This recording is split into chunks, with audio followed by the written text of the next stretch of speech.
انتهاکی سیادەی قەزا نییە ئەمە یعنی تەشکیلکردنی لیجانی تحقیقی انتهاکی سیادەی قەزا نییە دەسەڵاتی تەشریعیمان هەیە و دەسەڵاتی تەنفیزیمان هەیە و دەسەڵاتی قەضائیمان هەیە لە هەر وڵاتێکە ئەم سێ دەسەڵاتە تەدەخولیان کرد ئەم وڵاتە بە وڵاتێکی فاشلدا دەنرێت بە ئینصافەوە ئەڵێم ئەو لیجانانی کە تەشکیل کراوە بۆ هەچ کەیسێک لەوانەیە کە جەناب داماژەت پێکرد سەرجەم ئەو لیژنانە مەهامی خۆیان جێبەجێ کردووە لە ئاستی مەهامەکەی خۆیانە.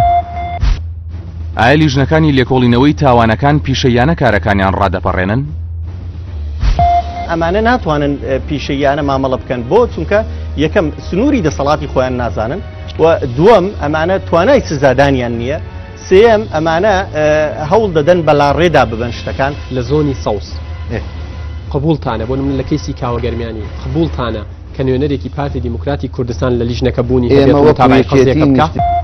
حکوومەت کارەکانی خۆی ئەنجام نەداوە لەبەر ئەوە بەردەوام لە خۆی دەترسێ بەڵام لە پێناو گەیاندنی ئەجندای سیاسی خۆیان و ئەجندای شخصی خۆیان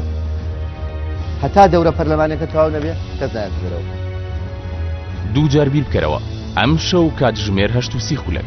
لە NRTەوە پێشکەشتان دەکرێت.